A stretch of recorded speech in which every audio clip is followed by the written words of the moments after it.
Awesome to welcome Alabama head coach Nate Oats to the basketball podcast. Oats has a 157-79 record as a Division I head coach at Buffalo and now Alabama, and has many accomplishments and honors to his name, including 3 MAC tournament titles, 2 MAC regular season titles, 2 MAC East Division titles, SEC regular season champions, SEC tournament champions, and he's also a 2-time MAC Coach of the Year and a 1-time SEC Coach of the Year. Oats has revitalized an Alabama basketball fan base and returned the Crimson Tide as one of the top collegiate basketball programs in the nation. And of course, we're here to talk about practice, as through immersionvideos.com, Nate Oats provided exclusive access to his practices through the All Access Alabama Practice with Nate Oats series. Learn the methods that have produced one of the most entertaining styles of play in the game as you watch multiple practices to get an inside look at how Nate Oats runs his practices and program. Learn more at nateoatsbasketball.com. Coach, the last time you were on was episode 8 in 2019. Thanks for the early support and welcome back to the podcast.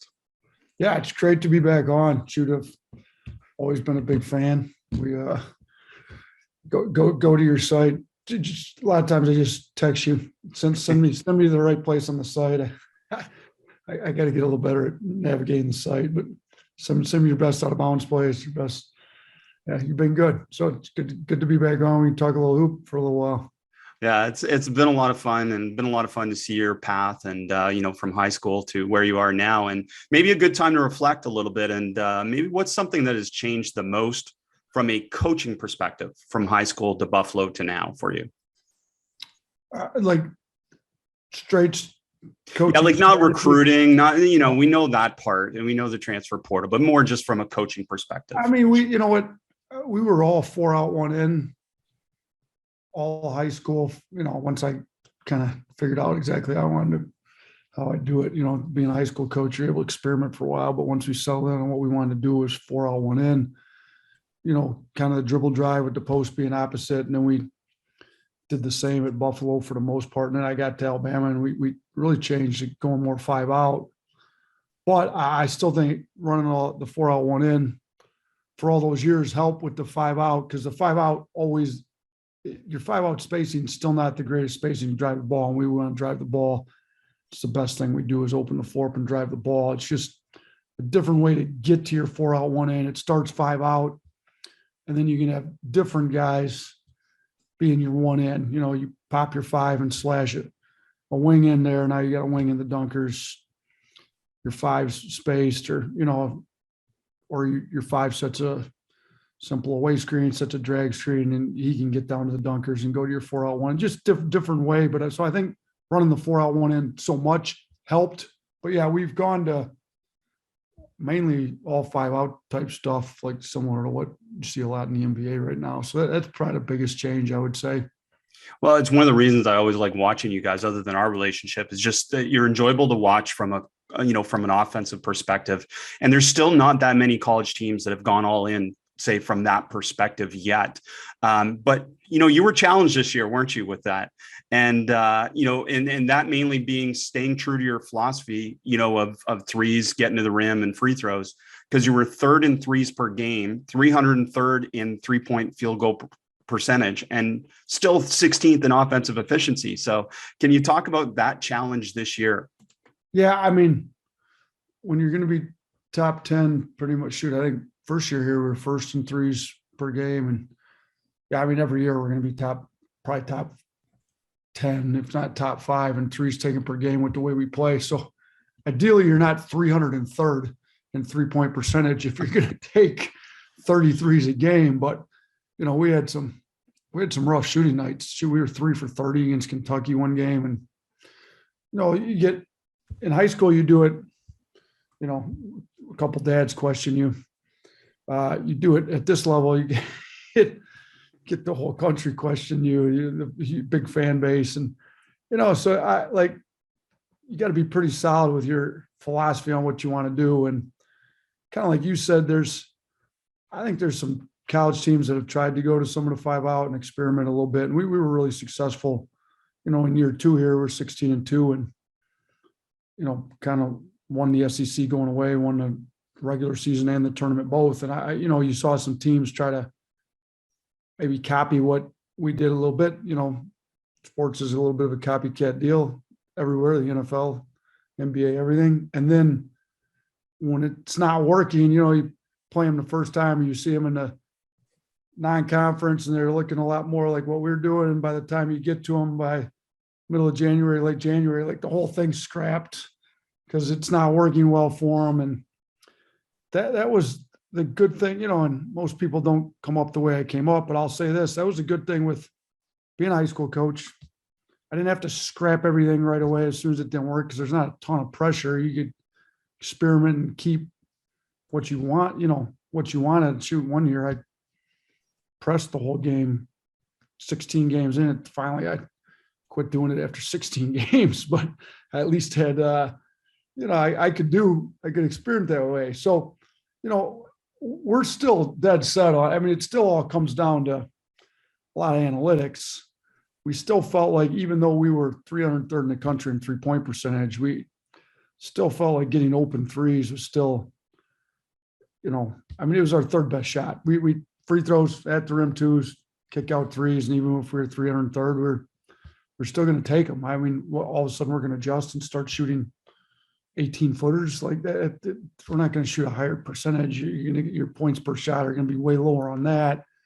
We don't have a team built to be a heavy post-up team. That's not really modern basketball. Well, there's used for post-ups, but not the heavy traditional throw it to your 4s and 5s with the other one on the opposite block or high-low. Like we didn't have a team built to do that. So we weren't going to adjust. Our adjustments were, let's try to get higher quality threes. Let's get in the gym and work harder. So we got some more confidence. Let's try to pump our guys up with as much confidence as they can. And, see if and we had some good shooting nights and we had some poor shooting nights. And that's why we're in the transfer portal right now, trying to find some shooters. So if we're going to be top 10 in the country in threes taken per game, let's not be 300 and something in 3-point percentage. Well, there's so many things I want to ask. Number one, with the fan base, do you find that's part of your responsibility now? Because I do find fans are more educated about the analytics and different things like that. But is that part of your responsibility to be able to educate them about why you're doing what you're doing? Or does that even matter? That's a good question. I go around and speak to different organizations, in the off season. It's part of your job at this level. And, I'll get asked these analytics questions a lot. So you can tell that the people are following what we're doing. You got to explain it. It's, you try to give them the simple, quick version of why we're doing what we're doing. But I don't know that I necessarily feel like I have to educate them deeply, but you probably owe them to know, the style that we're going to play and why we're going to play it and give them some rationale behind it. So we, post-game interviews in front of the media will ask when I go around in the off season, different booster groups, fan groups, that they'll ask. And so I'll give them the quick dumbed down version as quick as I can on why, the analytics of it all. And but it's actually a good question. I've never thought about it. Is it my responsibility to educate the fans? We do try to educate them when it's appropriate, but I don't feel I've got a whole lot longer list of things I feel is my responsibility ahead of educating the fans. But yeah, fans are part of this. We're in the entertainment business. It's an entertaining style we play, and let's let them know why we're playing the style that we're playing. Well, and again, it's like you might sit there and go, 303rd, you shouldn't be shooting threes, but you're still 16th in offensive efficiency, which is incredible. But again, it just shows the philosophy and how strong it is about getting to the rim. And you did such a good job of that. I wanted you to talk a little bit about how you emphasize getting to the rim in that 5-out. Yeah. So we actually, every offseason, we do a breakdown on what we were good at, bad at, what we can get better at, what other good programs are doing a good job of. And so the thing we picked up a lot on last offseason was we weren't getting enough assisted at the rims. Most of our at the rims were off the drive, unassisted, didn't help, or shoot, even sometimes they help and our guys are just going up on two guys, and our at the rim percentages were not what we wanted them to be. So the highest percentage is an assisted at the rim shot. So how do you get more assisted at the rims? Well, we worked on a lot of slashing, slashing from your 45, like you talked about, corner slashing. You break a guy down in the slot. So cuts off drives. Yeah. Cutting off drives was a big thing. Cutting off drives, cutting off picking pops. So and again, I had to educate myself. How's the spacing look like? We hadn't emphasized that a ton before. You get the occasional backdoor, but there's a real opportunity for a lot of cutting to the rim, slashing, whatever you want to call it, with the dribble drive. Like we just hadn't used it much. So we started to look at it heavy. When does it come? We talked about who should be slashing here, I talked to NBA every year. I go to an NBA training camp, tried to talk to a couple NBA guys about slashing. We look at a lot of NBA film. We made some cut-ups, showed our guys, this is where you should be slashing. And we did a lot better job at it. So if you look, this is our most efficient offense we've had since we've been here, even though we were 303rd in three-point percentage. And I think a large part of that was all the assisted at the rims that we were able to get. And then our offensive rebounding is good too. I mean, obviously, the more second chance points you can get, those typically end up at the rims too. You can go right back up or a wide open kick out three. So I think our offensive rebounding, our points of emphasis are emphasizing the cutting to the rim, the assisted at the rims in the offseason helped us keep the efficiency numbers high, even though we shot it low. So if we can continue to learn, get better at doing all that stuff, and now actually make a decent percentage from three, I feel like we can really make a big jump this next year. Absolutely. And, one thing that stood out when I talked to an assistant in your league as I was preparing for this, they said, even if you guys don't shoot it well, they still have to cover it. And it still creates that gravity that you want. And that leads to, as you said, some of these assists at the rim, some of these gaps to be able to drive. So, that's an important part of it. One thing you did really well at Buffalo, and I think, again, you see it in stretches at Alabama, is that drive the 45 off of the hit ahead. Can you talk a little bit about that? Because you're running with two sides now. Can you talk about the advantage of being able to drive those 45s? Yeah, we tell our guys, anytime you see an opening between you and the rim, you got to drive it. Like we chart paint touches. Our efficiency is so much higher when the ball hits the paint than when it doesn't. And it goes up. There's a non-paint touch possession to a one paint touch possession is a big jump. Like I think I'd have to look at the exact numbers this year, but it's typically about 0.7 to 1.1. And then there's gradual jump from one paint touch to two paint touches, like maybe 1.1 to 1.2. And then we don't get a ton where it hits the paint more than twice, but three paint touches might be a little more than that. Adam would have to pull those numbers up, but the biggest jump is from 0 to 1. So anytime, even if we have a play called, or we feel like we chart how many times we can get a paint touch in the first 6 seconds of the clock. So throw it ahead, drive it. But even if it's not the first 6, if we've got a play called, you're reading your defender's feet, he opens feet up to jump into a blue, the big's not there, and the blue stance, like, just go. Like, or we've got anything. It doesn't matter what we've got called. If all of a sudden they're playing the play and they open their feet up and you can get a paint touch, our guys, we do so much work on drive, kick, all the advantage, disadvantage drills that they know where their read options are. If we can get the paint touch and start our 0.5 game, we're going to have a good possession. So whether it's a kick ahead, drive it before they're set, whether it's in the half court, getting the paint touch, we want our guys playing with ultimate freedom within context of structure. We're not just rolling the balls out and hooping, but we want our guys to have the freedom to, at any point they make a read they can drive, they need to do it. And when we first got here, we had to really retrain Kyra Lewis, who ended up being a lottery pick. He had all that speed, but we don't want our guys playing like robots. We're going to have plenty of sets, like 300 and some, I think, every year we got in, and that goes to our terminology. We can run that many, and we weren't some years we're better at the sets coming out of timeouts, and some years we're not, but we always want our guys playing with a lot of freedom, a lot of confidence, a lot of really just aggressive attacking inappropriate spots, and we'll teach them when the appropriate spots are.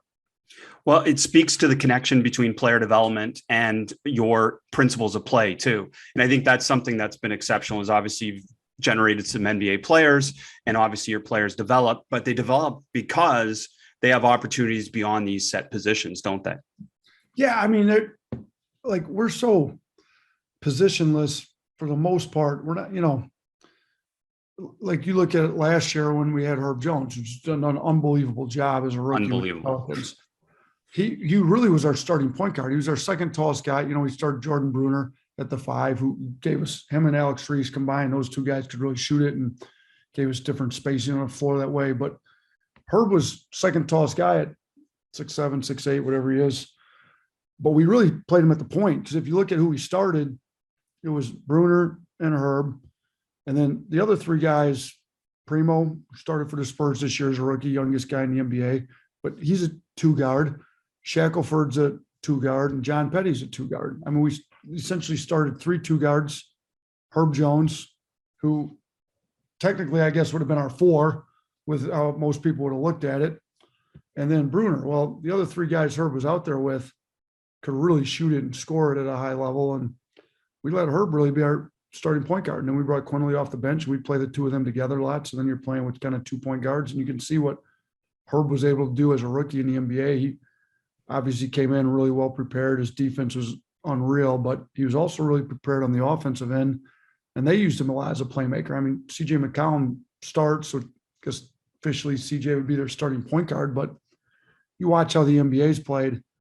Herb would bring the ball up the floor a lot. They'd get CJ coming off screens, shoot Brandon Ingram, bring the ball up the floor. So, you know, there's not that many NBA teams that just have one point guard that brings the ball up the floor and is the only initiator playmaker. The game's not played that way anymore. And we don't play it that way.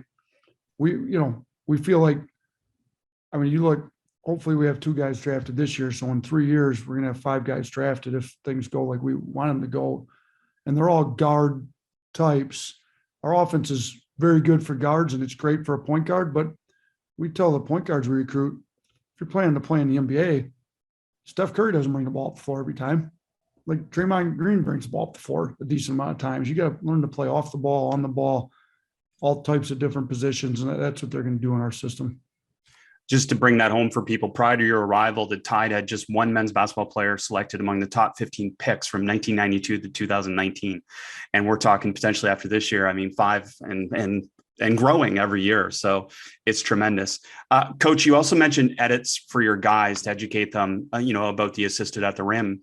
And that's a challenge nowadays, isn't it? With the constant turnover in your roster, to be able to educate players about the different things that you're doing. Can you talk about the different ways that you do that, about, say, this offseason, preparing some of the new players about your terminology and style of play, et cetera? That's a good question. So Adam, our director of analytics and Sky, Adam's pretty much in charge of everything.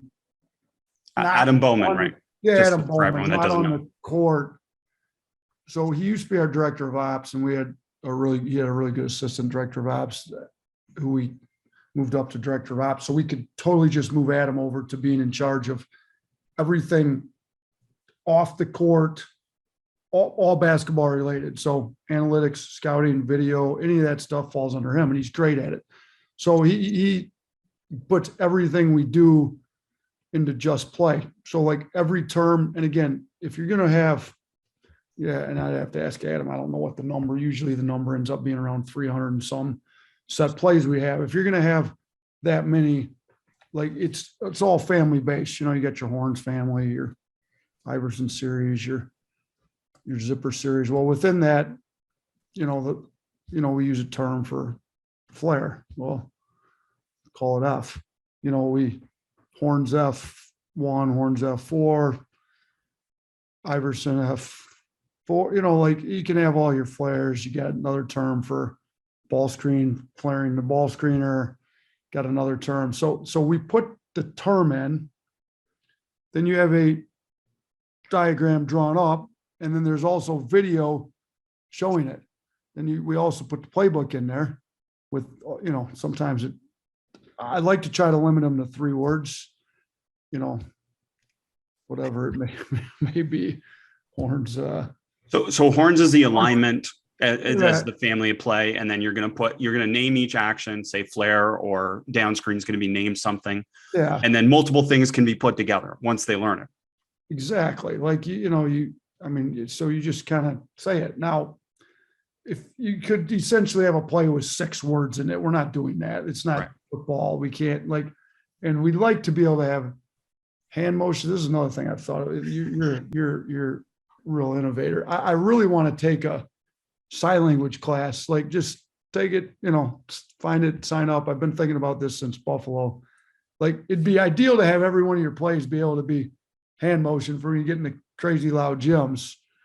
I haven't done it yet. We've got one of our managers that was trying to assign hand motions to every play we have, and they got this and that. I'm like, you got to teach them to me.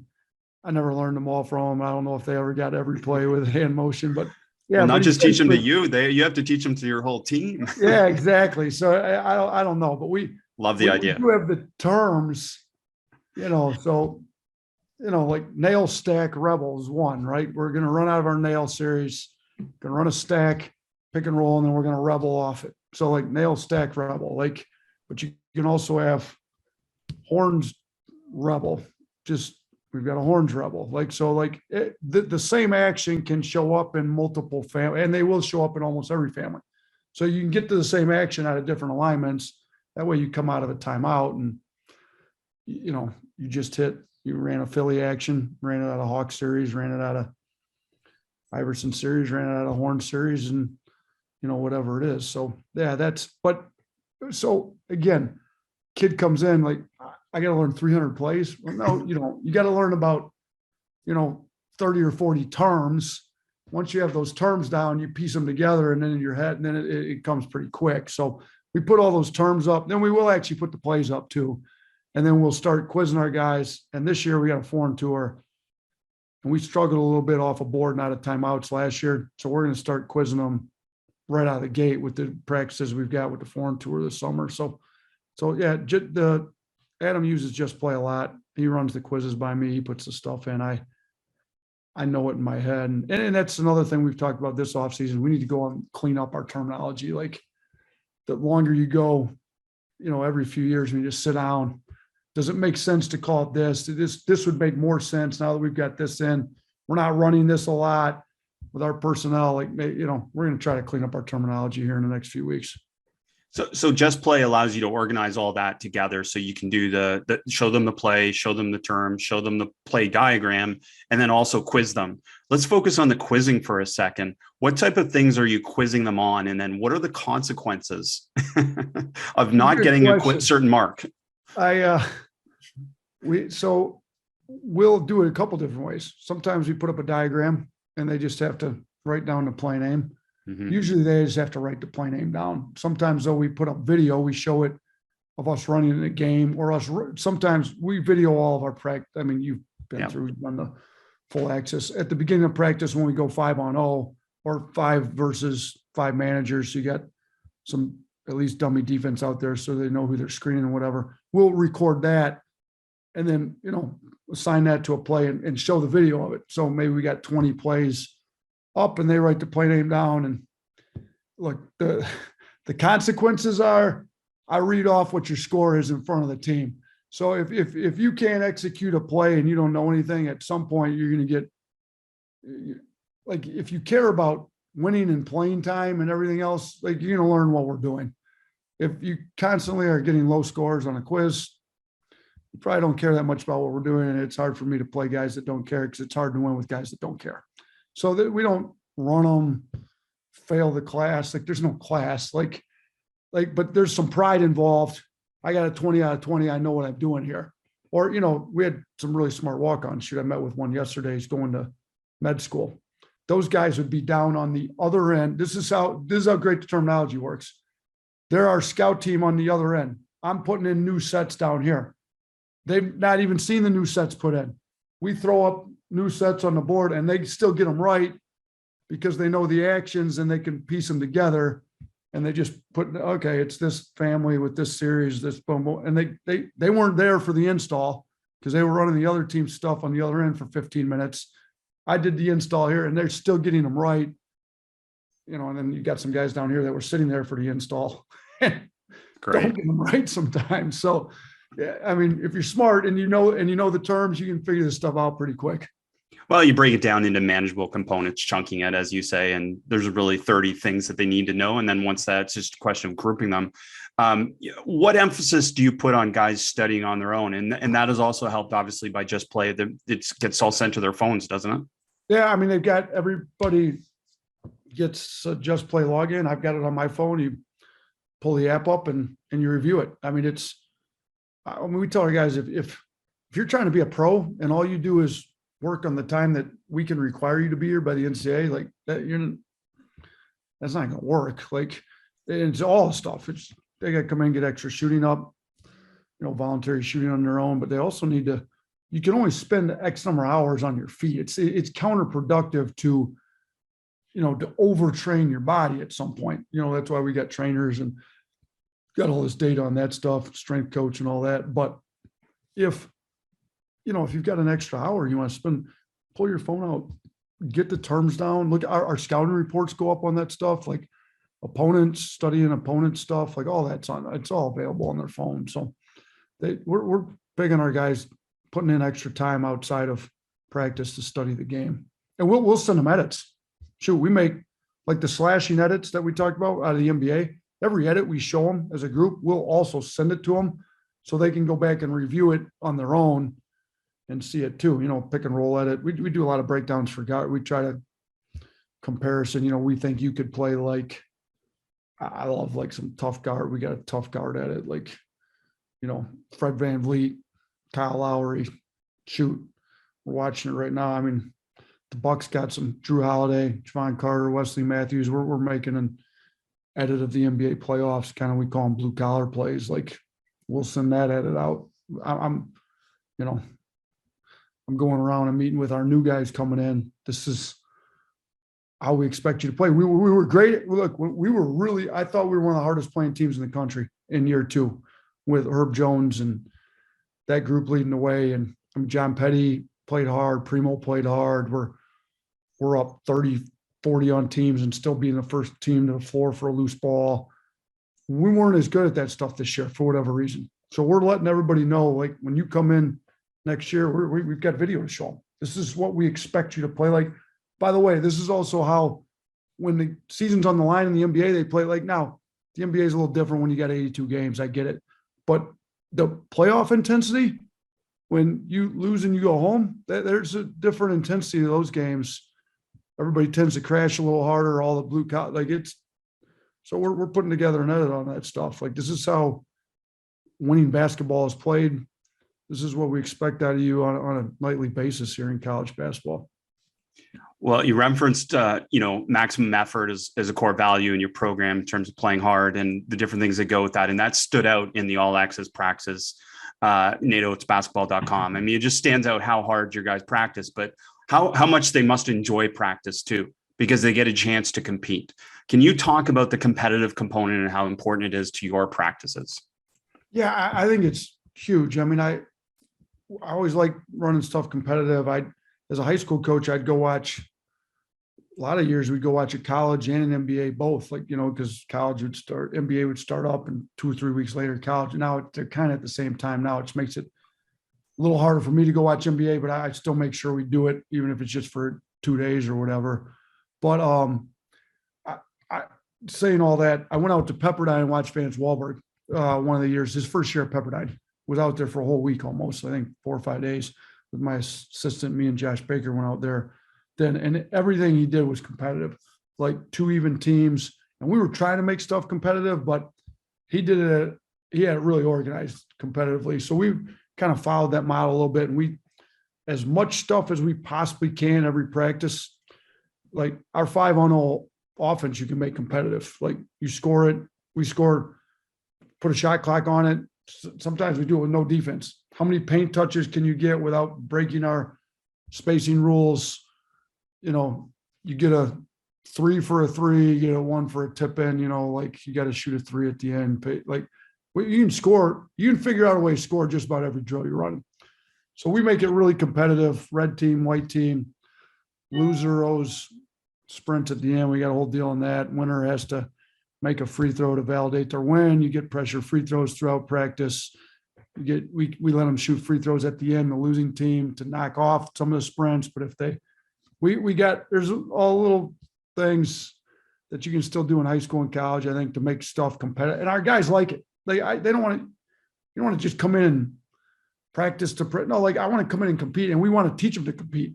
I mean, there's just, like you have to compete to win. And if you don't teach them that everything matters, all the little stuff, all the competition, like you got to, some guys are natural born competitors. Some guys are really skilled basketball players, but you got to teach them to compete. And I think making practices ultra competitive like that teaches some of these guys how to compete a little harder. Well, I love it. And we're on board with that, coach. And I think one of the things that, I emphasize to people is you can't develop a competitive mindset without competition, without offense versus defense. And it's not just about winning, as you just referenced. It's also about, can you make the score closer? Can you get closer if you're losing, and different things like that. So I'm wondering, is there anything that you do creatively with the scoring system to be able to emphasize certain things? Yeah. So, I think I don't know what we were this year. I think last year we were first in the country at lowest percentage of shots coming from mid-range two. And, now we got to deal with that in recruiting. And coach, am I not going to be allowed to shoot a mid-range two?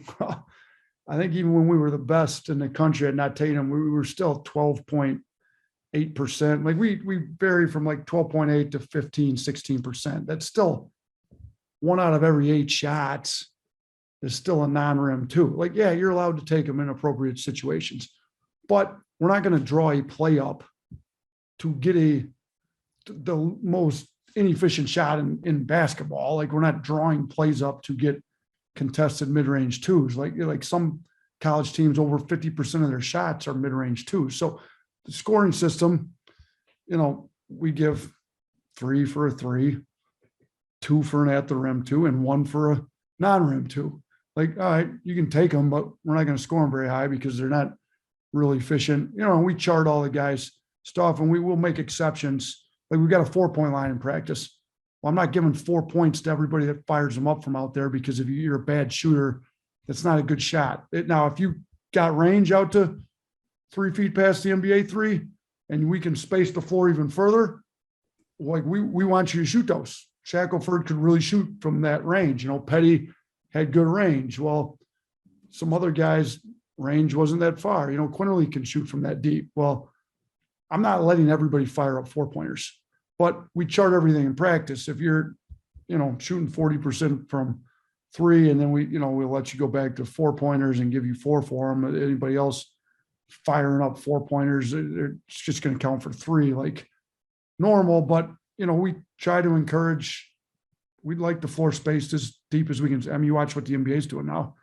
Like it used to be, anytime you shot a 1 dribble pull up, it was going to be a mid-range 2. Now these guys' range is so deep. Dame Lillard's range is ridiculous. You run him off his range, you shoot a 1 dribble pull up, you're still getting 3 for it because he's still behind the 3-point line.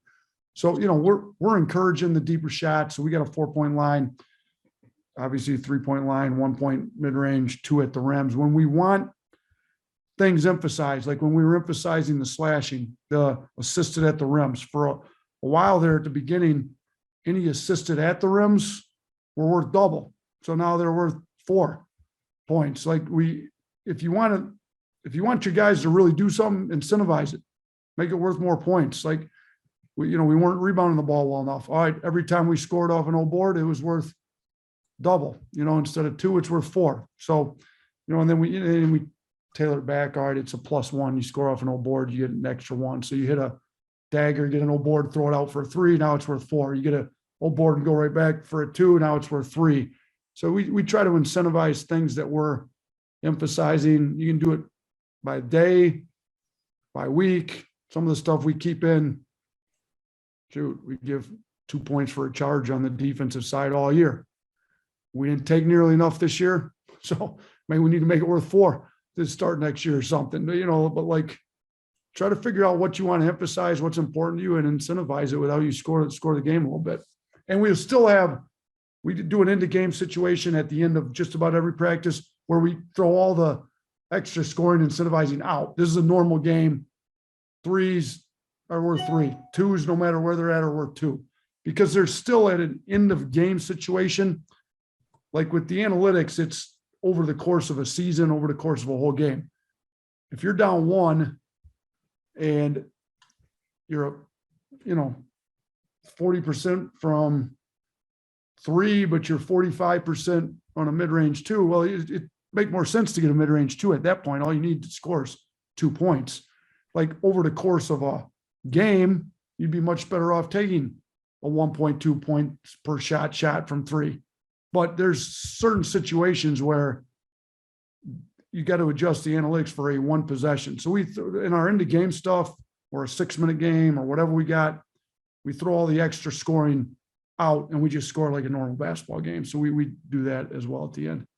Well, that's such a great point, because I was just going to bring up the problem with some of the constraints. Like, for example, you've got to get a paint touch, and there's a scoring system associated with this. And the evidence plays this out from the evidence-based research is players learn how to game the point system, right? You're going to get, I got to get the paint, so I'm going to get the paint. But meanwhile, I had a layup. So can you talk about that? Like it's a must get the paint, but there's also an accept if you have a layup. Like we must get a backdoor except if we have this. And I'm sure that's part of what you do. Yeah. I mean, you're obviously always, see, we'll do some stuff game over. Like we're scoring the defense, we're scoring stops, for instance. But okay, so we're guarding flex action. Let's say team's playing flex. So we got a defensive drill. All right, first team to 3 stops wins. But if the offense scores off the flex cut, it's game over. Like blow the whistle. It doesn't matter if it was 2-zip, first team to 3 stops. We've got some game over situations. We don't give up uncontested layups. If you get an uncontested layup, it's game over. You win. Like we're contesting everything at the rim. You better rotate over and take a charge. You better rotate over, block a shot. Like, in transition, you better have your back man sprint back and contest it. We're not just watching teams shoot layups. That's losing basketball. So, there's that too, where like, so if we're not going to give it up on defense, it's something we're definitely looking for on offense, because you win the game. If you're down 7-zip and get an uncontested layup, you win the game. We go to 8, you blow the whistle, game over. So there's a lot of, and we like to emphasize what we want by the scoring system, but there's also, let's not game the scoring system so much that we're not playing basketball. Like, Coach, you referenced that by saying sometimes we're just going to keep regular score. We do at the end of every practice, we do some type of end of game thing, whether it's a 6-minute game, just in the game situation, a 70-70 where first team hits 74, we start a 2-minute clock or a 1-minute clock or a 30-second clock, whatever we got that day to get random in the game stuff. We always score those just regular basketball scoring, just like it's going to be scored in the game. So I love that example. I'll give a college coaching client that I work with. Their team was having a hard time earlier in the year. They're getting rejected on ball screens too much. And that was the exact solution I gave them. It wasn't a tactical adjustment. It was literally in practice. Anytime a team gets rejected in practice, game over, as you said. And I love that. That's just simple. I mean, it's not a drill. It's not a tactical change. Sometimes it's just a massive emphasis to say, if this happens, game over. And players are more attuned to it because of it, aren't they? Yeah, they don't want to lose. And if you make losing the day in practice miserable, which running a lot of sprints at the end is miserable. And there's also a pride factor to winning the day. Like sometimes it's not even losing, because you get good enough free throw shooters, we let you knock off but it's like, I beat you today. And there's going to be a lot of trash talking, which it's healthy. To me, you got to let some of that go. Like it's a little healthy to have some guys have some pride and let you know, like you got your butt kicked today. Like we were better than you. A lot of times I'll have a guy text me at night, "Coach, leave the teams the same." A team loses, like gets doubled up on the day. Like, no, I'm competitive enough. Don't switch them at all. Like, a lot of times we'll make one switch. I'll trade this guy for that guy, ultra competitive versus soft, make one switch, and it switches the whole dynamic around the next day. But like sometimes the guy will text you, no changes, coach. I'm gonna figure it out. Like, your team leaders, whoever it may be, Keon Ellis, Shaq, shoot Herb Jones the year before, like, coach, leave the teams the same. We're gonna come back and get them tomorrow, which I like. If the kid texts me that, most of the time I'll leave them the same. Sometimes we got to get certain guys playing with other guys. We try to make the teams competitive. We don't do first team versus second team until we get to playing games, probably the day before the game. So the whole fall, it's two ultra competitive teams, and I want them to compete. I want them to talk a little trash back in the dorms, the apartments. I want them to come back up and shoot at night and let their teammates know they beat them. Like, there needs to be some competitive pride in winning and losing the day. Well, it shines through in the all access practices, how your players compete and how you create a competitive environment. Also shines through that your players play basketball in practice.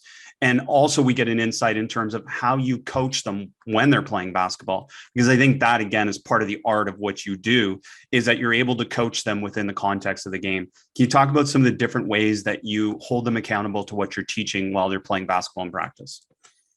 Yeah, I mean, we've got some non-negotiables that and again, we call them non-negotiables because we're not supposed to be negotiating with them, but there's a spectrum on non-negotiable. Like if you've got enough depth, you can really become non-negotiable. Like, you're not going to do it, you're not going to play. And in practice, if you don't do it, you're supposed to call game over. Well, there's the highest level of doing it.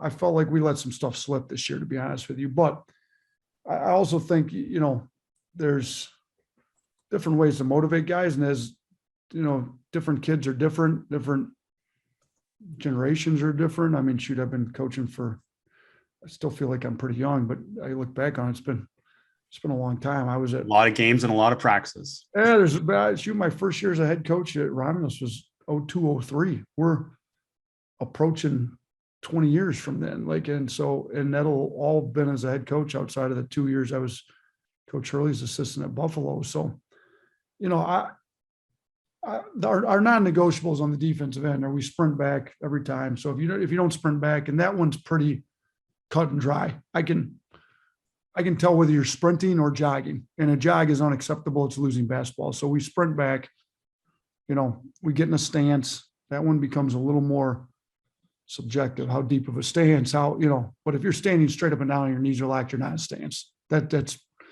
so, if you come out of a stance on defense, it's supposed to be game over. It's non-negotiable. But sprinting back out of a stance, ball pressure within the scoring area. We're not pressuring the ball at 94 feet all the time. Sometimes we will, but once you get in the scoring area inside the 4-point line, we want the ball pressured. Obviously, our guards should be able to do it a little bit heavier than our bigs. And, there's some adjustment for, if our bigs cross match on the point guard, we're not going to have him pressed up into the point guard like we would, but you can't give up, dip threes, as we call them. So there's, with all these, there's some explanation with it, but we put together 5 non-negotiables: sprint back, get in the stance, pressure the ball, talk. I feel like talk glues it together. So if you're just sitting there as a mute and you haven't talked for the first 5 seconds of the best possession, we blow the whistle, game over. JD didn't talk, or whoever it may be, didn't want to open their mouth and be a good teammate and glue the defense together. And then the last one is we're going to box out and rebound. Like, we're not leaking. I know some people would try to get advantage. We don't do that. Like, you're going to hit your man if he's crashing. If he's not crashing, you're going to crash down and help rebound. We're going to rebound the ball and get out. So those are our 5 non-negotiables. We try to coach them, motivate them, call game over when they don't do them. But yeah, we feel like you got to eliminate losing before you can figure out a win. And that's part of eliminating losing right there. It's great because your players know the non-negotiables, so they'll know the reason practice can get stopped, and they can't argue because those are non-negotiables, technically. That's great. I get it. A few times, yeah, but yeah. I get it. Coach, your fast break drills, or your best fast break drills, are your fast break, and that shines through in your practices as well. I mean, you don't need something special because you already have a transition system and you practice a lot in transition and practice. Can you talk about the importance of that? Yeah, I mean, we do some advantage, disadvantage drills that I think you saw in the all access. We do them. You came in, in the preseason where we were doing everything. So we do that, but then, we play a lot of 5-on-5 too. And then the 5-on-5, you incentivize what you want. And we want early paint touches. We want the ball hit ahead. We want the floor spread, and so there's some stuff, but essentially one of our best fast break drills is, we call it a war drill. 5 guys box out, we have 4 guys crash or 3 crash and a safety and a pack man. And it's just a way for us to start a natural 5-on-5 transition. You go down, you come back, and we reset it. Like, it's not complicated. It's very simple, but we want to play a lot in transition. And it's got to be as close to live basketball as you can get. So, we do a lot of that stuff. We try not to stop. Sometimes we just play continuous games to 8. Boom, boom, boom, boom, boom, boom. When we're playing continuous games to 8, I try not to stop it to teach until there's a natural stopping point in the game of basketball. I'm not going to blow my whistle. No, we will blow the whistle on the non-negotiable. We're not going to play soft, lazy basketball. But yeah, we try to do most of our teaching by going back on video after and doing a video cleanup. Or we do it, I walk up to a kid next to him one-on-one, make sure you get wide. You should have attacked there. We want you playing way more aggressive. I just staying around talking, having your team listen to the head coach run his mouth for minutes on end is not the way I want to run it. I want practice live, intense. We don't want it to go longer than it needs to go because I need to hear myself talk too much. We can talk in video. Once we get them going, we want to keep them going as much as we can. Yeah, and that time on task and that commitment to keeping them active in practice and learning by doing shines through too. And I think a lot of coaches are probably wondering, because you reference this, robots, a lot of plays, you do have structure and you can tell, but your players also have freedom within that structure when you run set plays. Can you talk about how you encourage them to play with freedom within sets? Yeah, so we've got the set that we're going to run, but you've got the freedom to break it off at any point. You see a breakdown in the defense to get a paint touch. If you break it off, you better get something we're looking for. You're not breaking it off you break it off and you didn't beat your man, you shouldn't have broke it off. You're breaking it off because your man screwed up and you've got a free shot to the rim. Now, when you get to the rim, you got to make the reads. We're not going to be perfect on the reads, but if you break it off to get fouled, to get to the free throw line, or you break it off to get in at the rim shot or a wide open kick out 3, we are good with that. You break it off and all of a sudden we're shooting a real inefficient shot. Now we're going to have some issues. We're going to talk about you've got plenty of freedom. I'm going to give you freedom, but we're not using the freedom to play inefficient basketball, if you will. Don't break it off and turn it over either. That's the most inefficient possession you can possibly get in the game. So we're going to run the set, but I don't want them to feel so married to the set that they're a robot. Teams can scout the sets. They can take away your first option. That's great. While you're taking this away, you're opening up the floor with a huge driving line if you're going to overplay, the set. So they need to know if a team's going to overplay this, we've got a denied option in all the sets if they deny it. But again, they deny out here and open up a 30-foot driving gap, and the guy in front of you can't stay in front of you without gap help, and they're going to take away the gap help by playing the sets, then just beat them. We don't need to run the set to score. I feel like some coaches want everybody to talk about what pretty sets they ran. And it's great. As a coach, we all have a little bit of an ego. Don't get me wrong. I want to drop the, most innovative sets you can and steal them from the NBA. And I study them all the time and I like it. And or after timeout stuff, we want to be in the top 10 to 15 percentile and all like that. That's great. But you know what? If that's the most important thing that's making it about me, what it should be about is about winning the game. And players win the games a lot more than coaches win the games. So if you give your players the freedom to go break down a defense, if they see an opportunity to break it down, then go. Just make the play. And that's where we've got to kind of retrain. Different guys come from different systems. Some come from systems that we feel are way too organized and have no freedom to do that at all.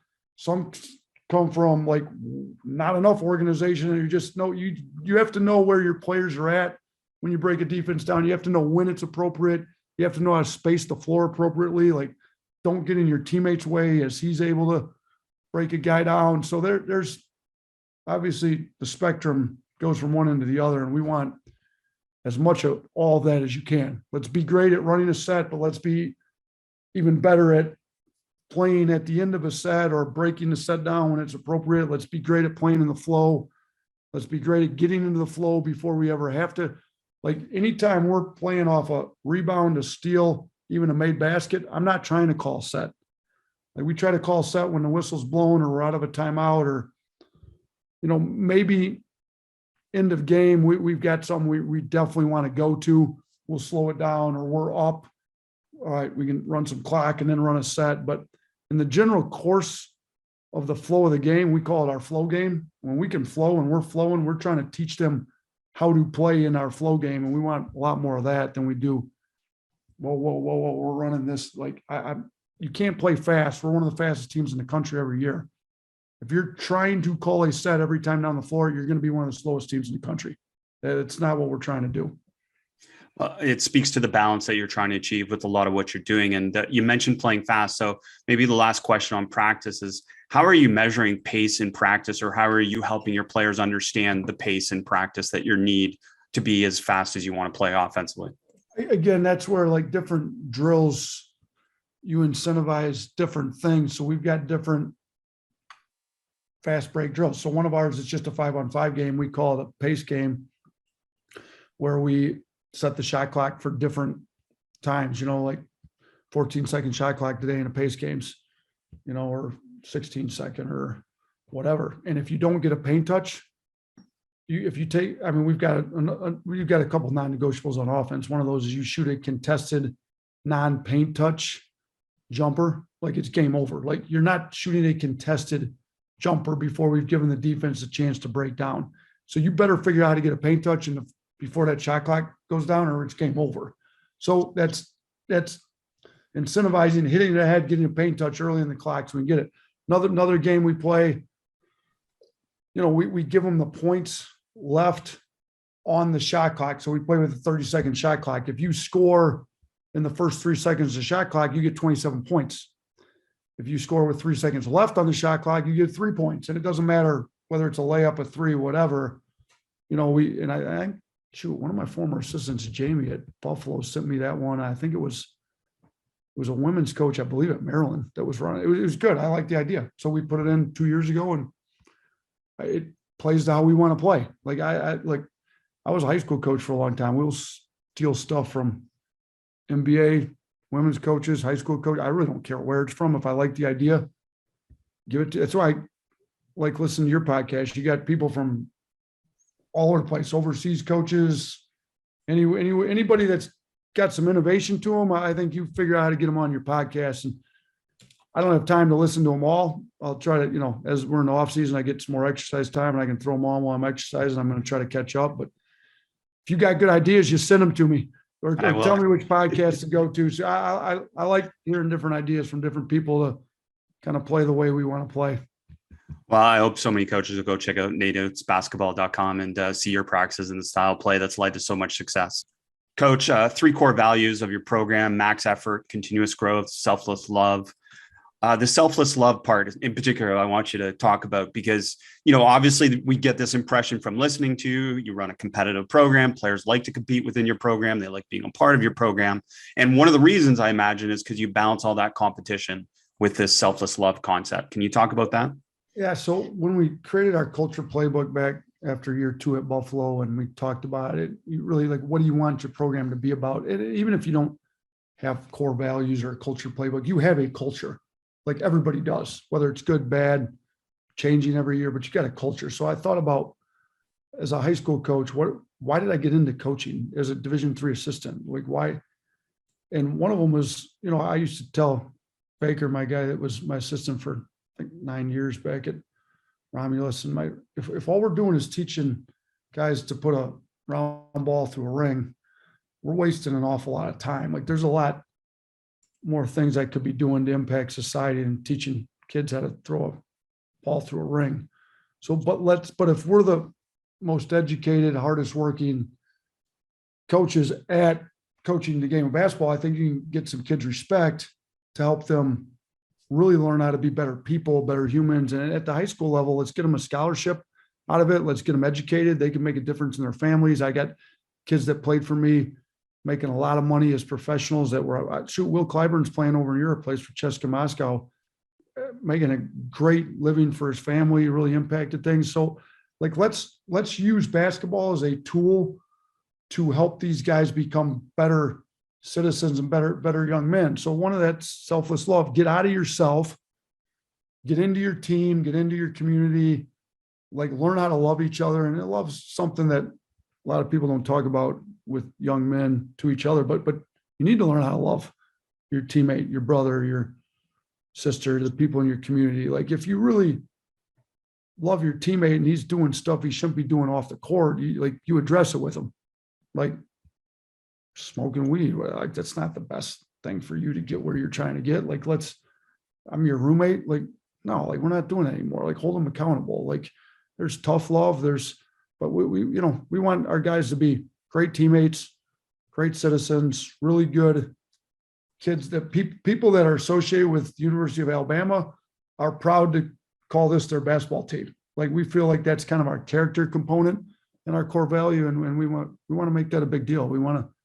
That's something we want to be proud of. Do our guys love each other, love their community? Do they act in appropriate ways? Are they high character kids? Awesome stuff, Coach. I can't thank you enough for sharing the game with us. Appreciate it, Chris. Thanks for having me on.